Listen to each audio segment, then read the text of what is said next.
So we'll have that day 3rd for women, and we discuss women issues and see how best we can be able to help a woman. Once you have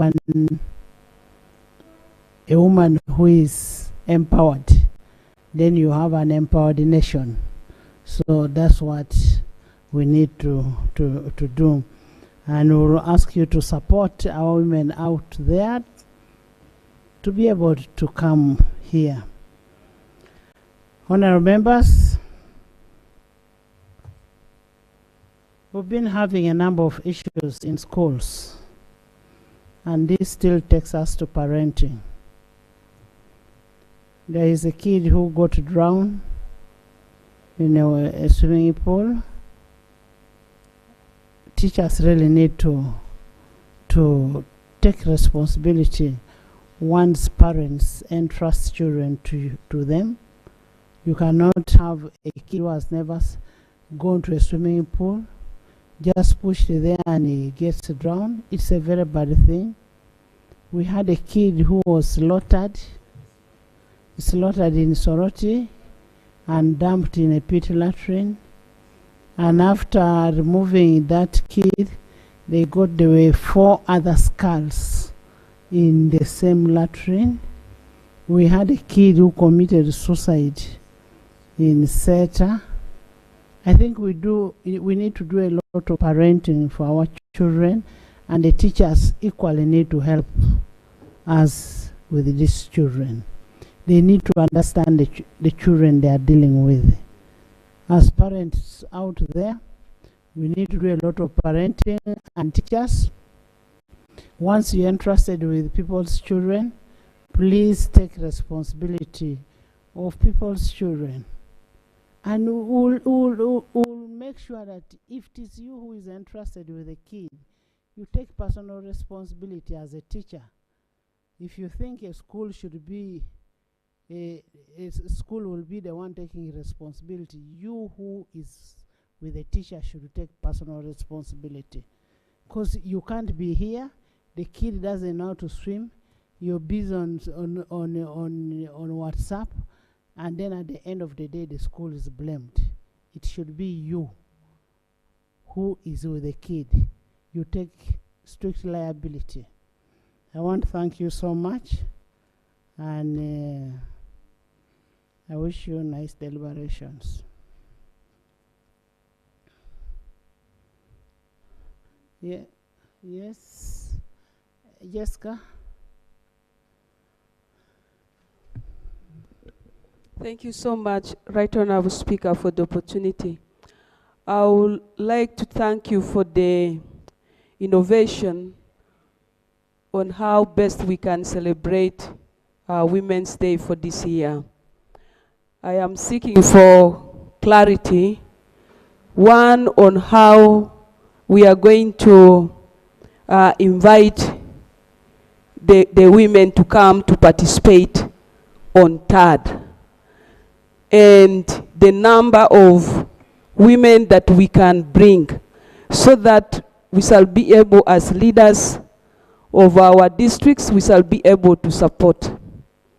2, on the issue of our children, Right Honorable Speaker and colleagues, as I agree on parenting, but I think also the school administration should do more, because we have the PTA, we have the BOG. They regularly have meetings. They are supposed to provide leadership as immediate leadership on behalf of the government, because they are the governing bodies. Then the issue of security intelligence. If 4 skulls were got in one pit latrine, people are not killed like a way of killing or slaughtering a chicken. So I think our intelligence system within the school environment needs also to be improved. Because from 1 to 4 skulls, that means probably there are even other children probably killed, and up to now we don't know about. And lastly, Right Honorable Speaker, as a way of sending warning to the community, the actions taken against those schools should be made to this house so that we will be able to spread what actions have been taken, but also the public will be able to watch so that others can be scared and we all join hands to protect our children. Thank you.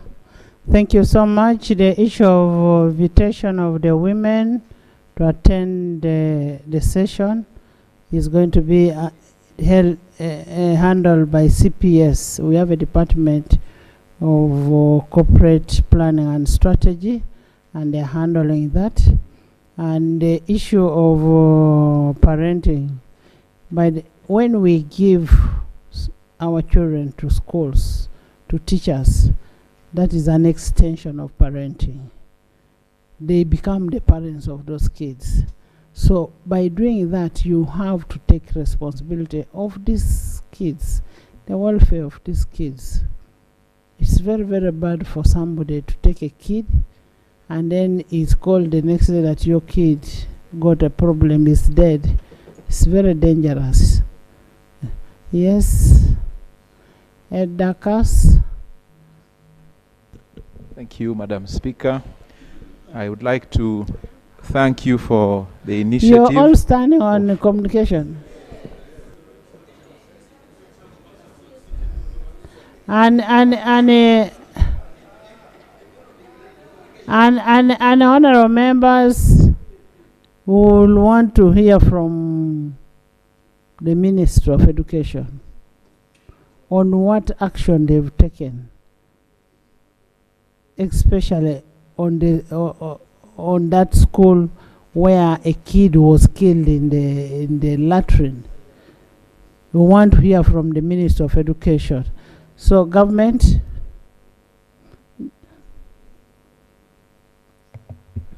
Madam Speaker, we request that we can have a statement tomorrow. We shall update tomorrow because the Minister of Education is not here now. Thank you. Thank you. Thank you, Madam Speaker. I also want to add my voice to really thank you for bringing women closer to this Parliament and indeed providing a platform for, I believe, a discussion on socio-economic development for women. Madam Speaker, whatever the discussions will be, I would like to let you and this House know that some of the programs that have been put out there for a socio-economic transformation for women, some of them are not working. I would speak for Kaberemaido, where this so-called the GROW program, almost no woman has been able to benefit. Likewise, even PDM has had challenges. So the banks are at the center of making these programs difficult. Madam Speaker, I hope that during these discussions, that some of those things can be corrected. I thank you. Thank you. One of the reasons why we want to have this discussion, we want to call these people who are managing, say, GROW, managing PDM. Tell us how are women benefiting? How are women benefiting from this? Yes. Ethel. Then Brenda. Thank you so much, Right Honorable Speaker. Right Honorable Speaker, as local governments, we appreciate the fact that women are being thought of who are at local governance level and they are yet to interact with parliamentarians.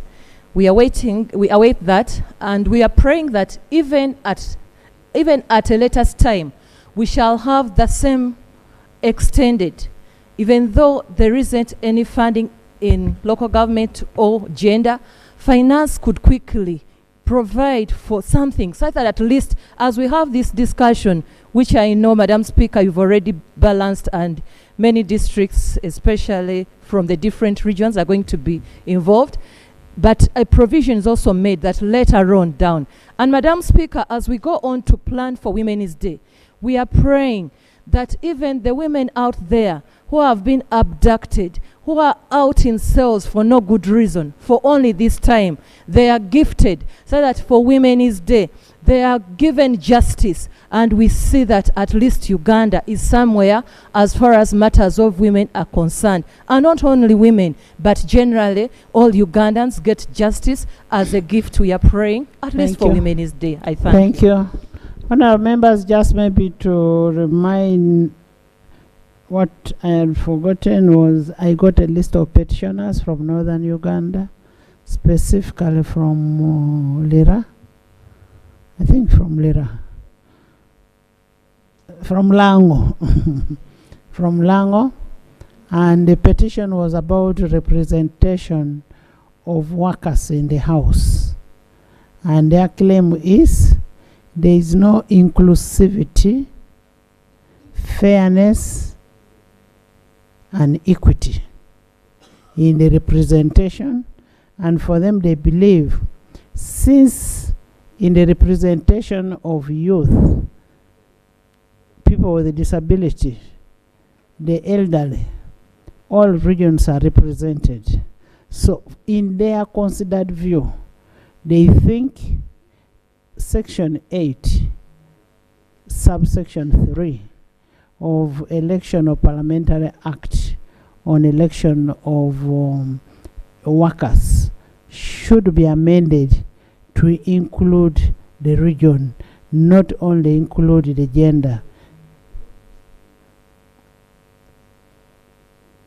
Because the Section 3 says that there shall be one woman out of the 5, it does not specify that all regions must be represented like other what? Interest groups. So the petition was brought, and I think we'll have an amendment to that effect. Yes, Brenda. Thank you so much. Thank you so much, Right Honourable Speaker. I would like to appreciate your recognition for the women in this country. And Right Honourable Speaker, we would like to exactly know the number of women, because when they see this communication, they will have high expectations. And it will... On the issues of women, please follow it up with the CPS. Follow it up with the CPS. Your members of parliament, you're free to enter any office here. Thank you so much, Right Honourable Speaker. Including Lop's office.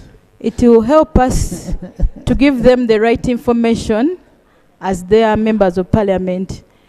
Secondly, Right Honourable Speaker, I'd like to appreciate you for also looking into consideration of the case of the student that we lost. Right Honourable Speaker, almost every year we lose students in mysterious ways. In my constituency, there is a time we buried a girl who just died in bed in one of the Mukono schools. There is a boy who was burnt in a certain school. We've seen these things in media, and I would like us as leaders and government to take action. Thank you so much. Right. Thank you. Authority.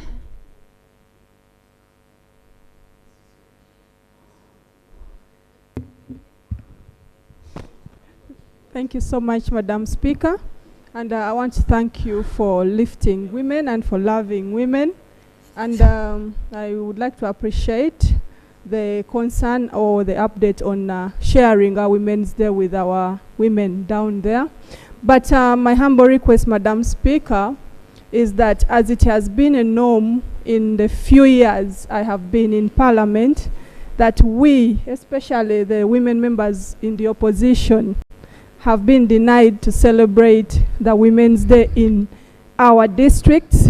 I would request as a house, as you, a mother, give a directive that we be allowed to celebrate our Women's Day just like any other MP in any other party. And then number 2, Madam Speaker. There is information from the Minister of Local Government, Honourable Victoria.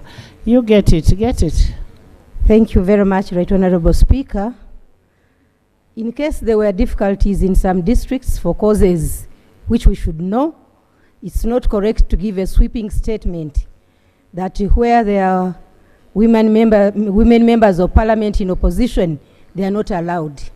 I want to give my testimony that I represented the Prime Minister in Kasese, and the function was very colorful, and the member of parliament is present. There were NRMs, there were all parties represented, religious leaders, bishops, RDCs, and it was one of the best days I witnessed. She's around. Florence. No, let me first hear from Florence. Let me hear from Florence. Thank you, Right Honorable Speaker. Yes, it was an activity organized by the district, and the Prime Minister was the chief guest. The Minister of Honorable Victoria represented the Prime Minister. Though we've got challenges as opposition members of Parliament, because I organized mine, I was blocked, Right Honorable Speaker. However, that of the district was not blocked. Thank you so much. Honorable members. Honorable members. Honorable members. Honorable members. Can I have silence? Honorable members. Thank you, Right Honorable Speaker. My colleagues, learning never ends.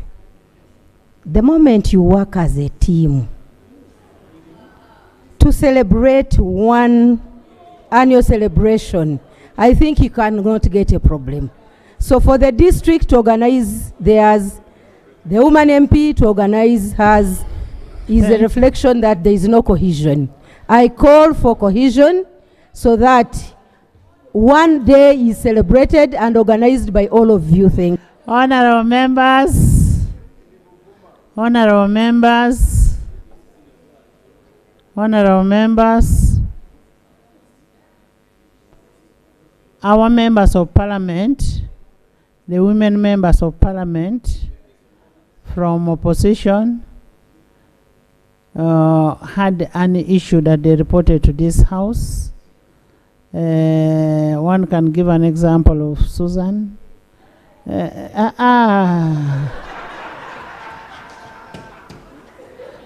One can give an example of Susan.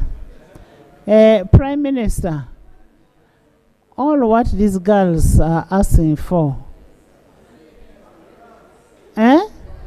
These girls are asking for something small.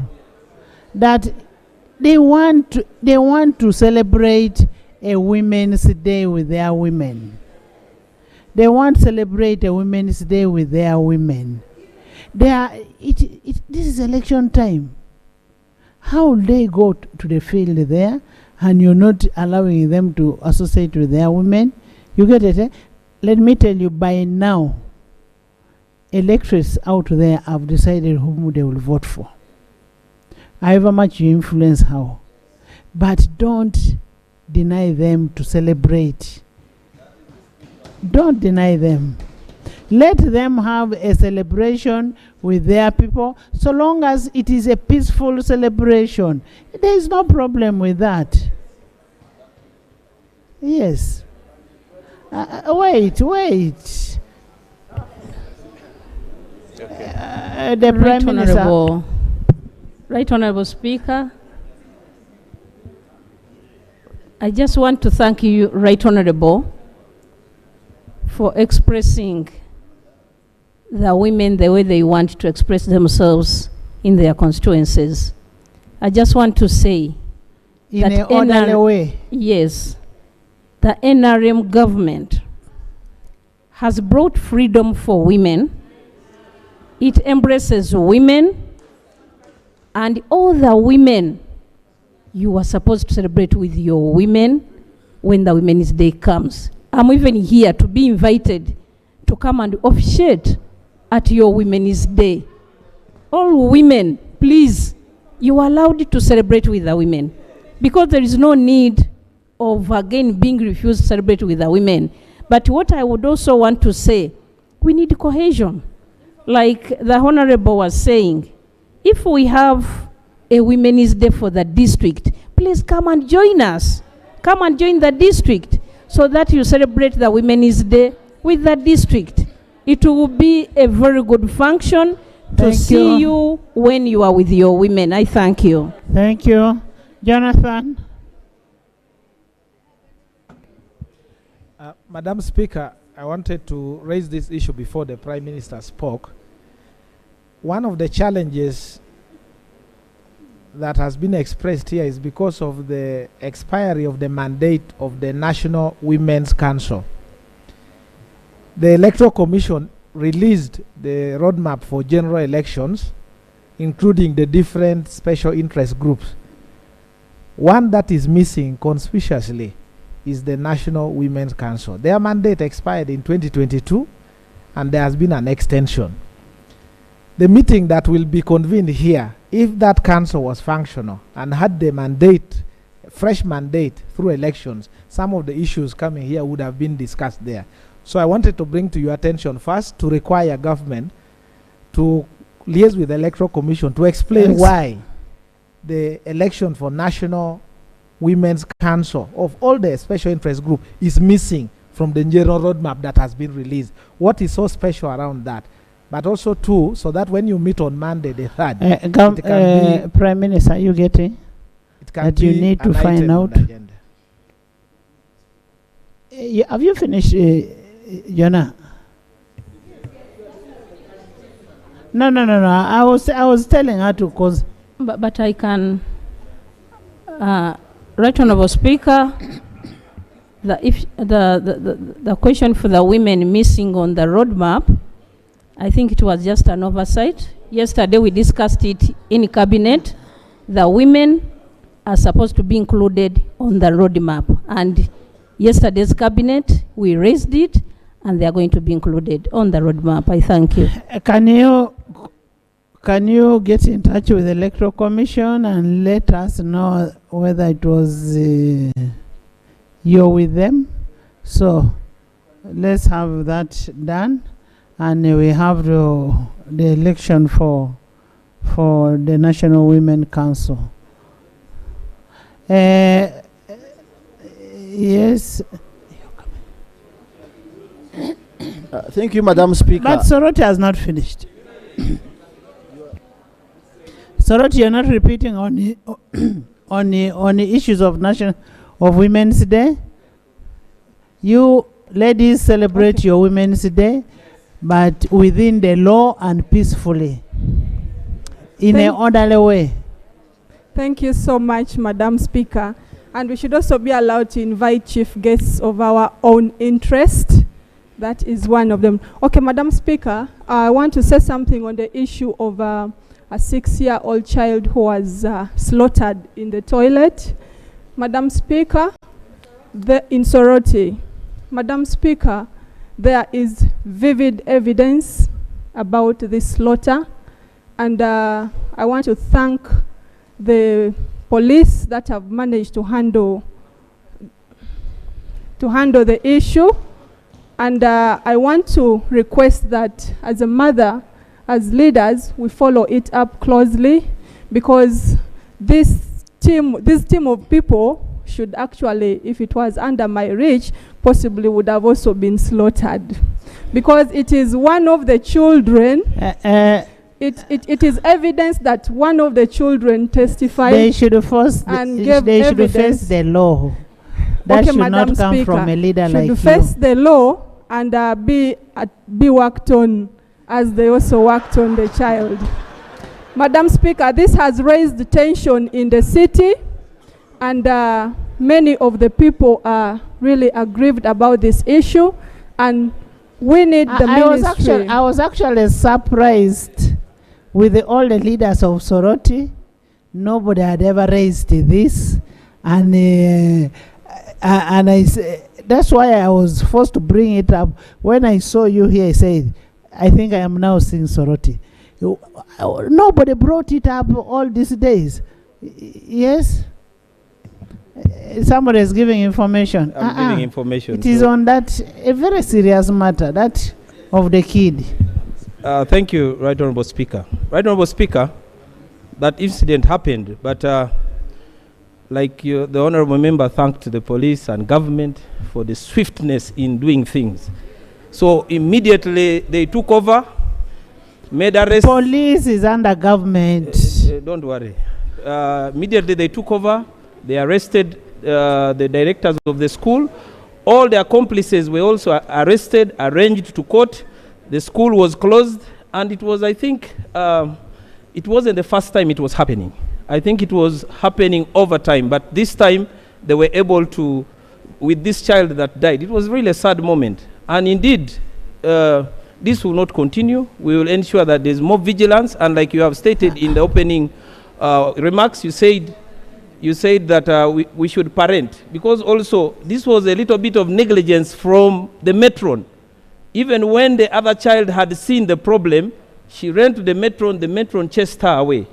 And actually, it was even the children of the director who, when police asked them some few questions, they were able to submit in more evidence that implicated even the wife of the director. So I think government has done very well, and we are proud. We will proceed with ensuring that there is Honorable more. Minister, I thank you. Honorable Minister of Education, we want to know what action you've taken on such a school. We want to know what. Before you come, let's hear from Ebwalu. Madam Speaker, we need justice. We need justice for that young girl, Joan Apio. That twin, you are a mother of twins. The girl they killed was a twin. And I can tell you, it was very traumatizing. There are schools that want to get rich because of rituals, because of doing sacrifices. They are killing our children. We trust our children to schools, knowing that the schools will take care of our children. If you are the ones killing our children, where do we take our children? Madam Speaker, I want to request you. Our inspectorate in the country is dead. Which inspectorate? The inspectorate, that is the education inspectors. Education inspectors, I do not know what is the minimum standard of starting a school in Uganda. I have a school in our constituency. It has 2 classrooms. They have built the classrooms with mabati. They even don't have a toilet, but it's a school. Then you wonder, what are the inspectorates doing, the inspectors of schools?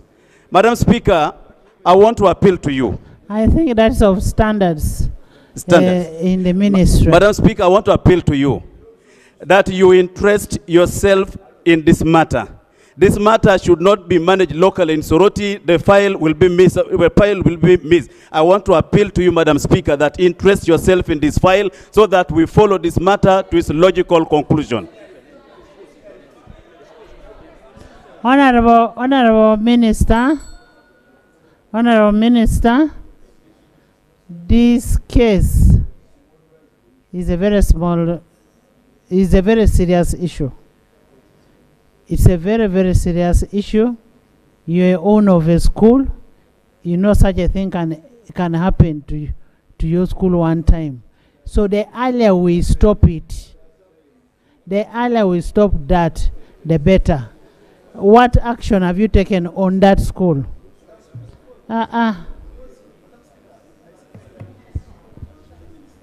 Thank you very much, Right Honorable. Wait. Thank you very much, Right Honorable Speaker. Right Honorable Speaker and dear colleagues, I want first of all to thank you for the concern. This is indeed a very serious matter that we should not joke over it. It's true there have been those cases, and the police has taken it up, has started the investigations. We hope as a ministry that the report that will come from police will give us a direction. But it's also true that what we have agreed as a ministry is to improve on the inspection of these schools. Right, Honorable Speaker. And our team has gone out and they're trying to do their best to see to it that all the minimum basic requirements are adhered to. I submit, Right Honorable Speaker. So what have you done to that school? Pardon? What has been done to that school? Right Honorable, the inspector, my team has gone on site and they're compiling a report. And The school. Honorable Minister, you need to take keen interest in that school. You need to take keen interest. Yes, Shadow? Thank you, Madam Speaker. Madam Speaker, I want to thank you for raising this matter. And what I'm saying here is in a good spirit. You see, a school, Madam Speaker, can only survive if its triangle is functioning very well. Parents, teachers, and the children. What we need to do as the Ministry of Education, and even our side, we can give support. Whether you have minimum standards, they must be improved. We have challenges now. One of the information you have, Madam Speaker, is that one of these children killed himself because he wanted 1 million as pocket money. Or 2 million, I think something like that.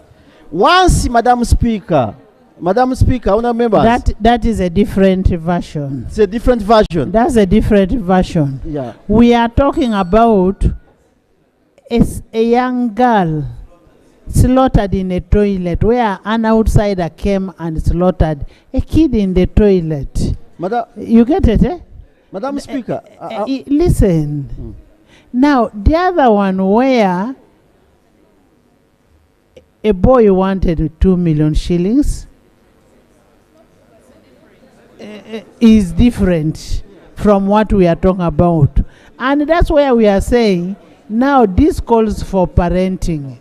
It calls for parenting. You should know what to do with these kids who are in adolescence stage. When a kid asks you, this is what I want, and we tend to spoil our children. You and me who think we have money, every time you want to give this kid a lot of money, at a time when you don't have, then this kid, you'll face it. Madam Speaker, that's why I began by talking about a triangle.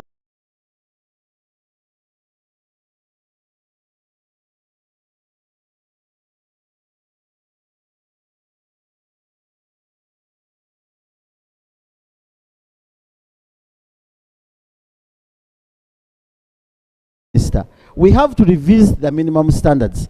Madam Speaker, as we talk now, do you know there is what is happening in schools, end of year party called the promo.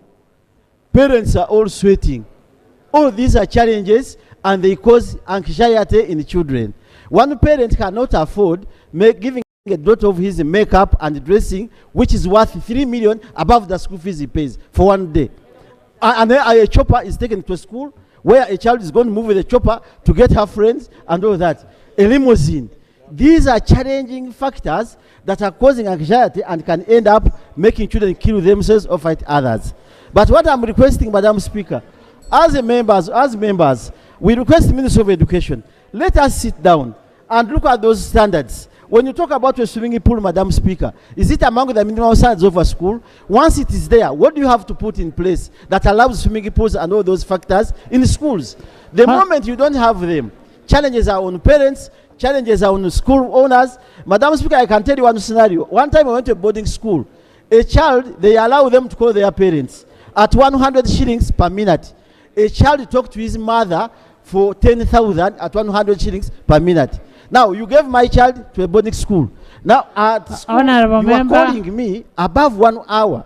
10,000 at 100 shillings per minute. How long did the mother talk to the child? Yet, I'm in control of that child as a teacher or a run of a school. All these are challenges must address.